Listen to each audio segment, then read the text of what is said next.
अमरोहा जनपद के हसनपुर में सपा युवक जनसभा का कार्यकर्ता सम्मेलन का हुआ आयोजन। बता दें कि समाजवादी पार्टी के राष्ट्रीय सचिव एवं पूर्व कैबिनेट मंत्री कमाल अख्तर ने कहा कि बाबा भीमराव अंबेडकर की प्रतिमा पर कालिख पोतने वाले व खंडित करने वालों को 3 दिन में गिरफ्तार नहीं किया गया तो सपा धरना प्रदर्शन करेगी। शुक्रवार को नगर के बाईपास रोड स्थित एक बैंक्वेट हॉल में सपा युवक जनसभा के कार्यकर्ता सम्मेलन को संबोधित करते हुए पूर्व मंत्री कमाल अख्तर ने कहा कि समाजवादी पार्टी प्रत्येक समाज को साथ लेकर चल रही है।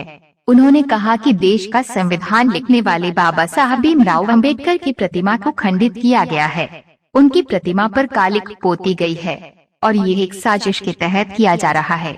उन्होंने कहा कि भाजपा सरकार लगातार दलितों का उत्पीड़न कर रही है, लोगों को निशाना बनाकर बदले की भावना से काम किया जा रहा है। उन्होंने कहा कि कार्यकर्ता जी जान से 2022 के चुनाव की तैयारी में जुट जाए। उन्होंने कहा कि सपा सरकार बनने पर प्रत्येक समाज को सम्मान दिया जाएगा। इस अवसर पर सम्राट मलिक, जिला महासचिव आरिफ अख्तर, छात्र सभा के जिलाध्यक्ष वसीम मलिक, चौधरी शकील अहमद, बदर कुरैशी, जफर जुरीद, जावेद जरताब, शाहनवाज अंसारी, जय सिंह खड़गवंशी, यशवीर नागर, मिंटू जाटव, नवल कुमार, साजिद खां, आमिर मंसूरी, यूसुफ कुरैशी, शुएब मंसूरी, इंशाअल्लाह चौधरी, राशिद कुरैशी, फैसल अलवी, नवनीत अग्रवाल, संजीव त्यागी, अंशु त्यागी, राजकुमार यादव आदि मौजूद रहे।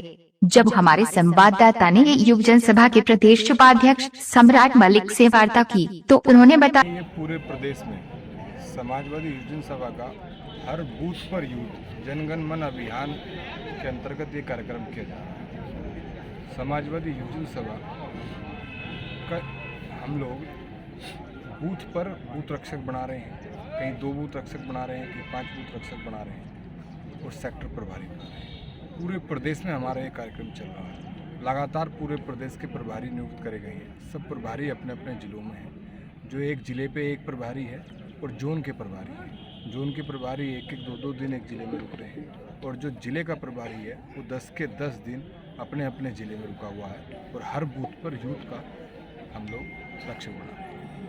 इससे क्या बेनिफिट मानते हैं? इससे बेनिफिट ये है कि कई बार ऐसा होता आया है कि भारतीय जनता पार्टी के लोगों ने पिछली बार अपने बूथ पर लोग इकट्ठे कर हंगामा किया, झगड़ा किया, वोट फालतू गिरवाने, फर्जी वोटर वाले। जब हमारे यूथ के लड़के हर बूथ पर होंगे तो ना तो हम उनके हंगामे से डरेंगे, ना उनके झगड़े से दबेंगे और ना ही उनकी फर्जी वोट डलने देंगे।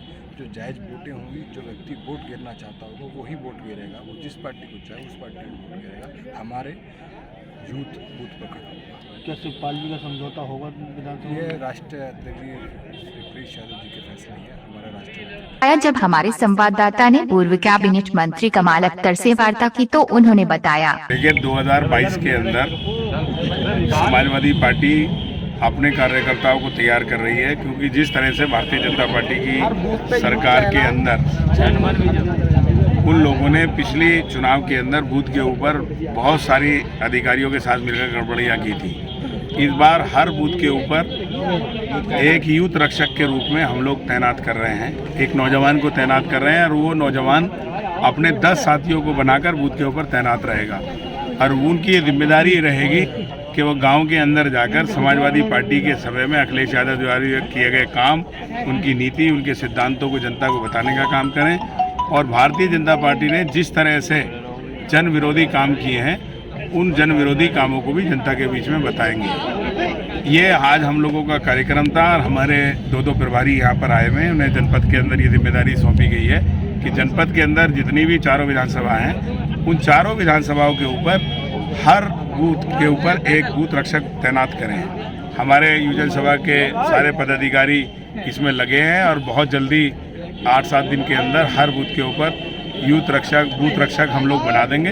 और हम लोगों को पूरा विश्वास है कि ये हमारे नौजवान साथी मिलकर जनता के बीच में समाजवादी पार्टी के नेता माननीय अखिलेश यादव जी की किए गए कामों को ले जाएंगे और भारतीय जनता पार्टी की विफलताओं को ले जाएंगे। पूरा विश्वास है कि जनता समाजवादी पार्टी को फिर मौका देगी और अखिलेश यादव जी उत्तर प्रदेश के मुख्यमंत्री होंगे। अभी ये साजिशें शुरू हुई हैं, ये पहला चरण है साजिश का। आप खुद सोचिए, फूलपुर के अंदर जिस तरह से बाबा साहब भीमराव अंबेडकर की मूर्ति को खंडित किया गया और जिस तरह से बाबा साहब के बोर्ड के ऊपर कालिख पोती गई है, वो सामान्य घटना नहीं हो सकती। निश्चित तौर पर इसके पीछे कहीं ना कहीं कोई ना कोई साजिश है। अब आगे भी बहुत तरह की साजिशें होंगी। कहीं लोगों के खिलाफ धर्म के नाम पे भड़काया जाएगा, कहीं जात के नाम पे भड़काया जाएगा। किसी ना किसी तरह से लोगों को बांटने का काम ये सरकार और भारतीय जनता पार्टी और आरएसएस के लोग करेंगे। मैं कह सकता हूँ कि ये जो घटना है बाबा साहब की मूर्ति खंडित की, वो कोई सामान्य घटना नहीं है, ये सोची समझी साजिश है। हम मांग करते हैं कि यदि 3 दिन के अंदर भारतीय जनता पार्टी ये अगर सरकार इसका खुलासा नहीं करती है, प्रशासन का खुलासा नहीं करती है, तो एक बड़ा धरना हम लोग जिला मुख्यालय पर विरोध आरोपियों के खिलाफ जो भी इसमें आरोपी हैं या जिन लोगों ने भी इस तरह का काम किया है, जिस तरह की साजिश की है, उसका जल्द से जल्द खुलासा हो और उनके खिलाफ यदि सरकार कार्रवाई नहीं करती है तो हम लोग उसके खिलाफ संघर्ष करेंगे और धरना प्रदर्शन करने का काम करेंगे।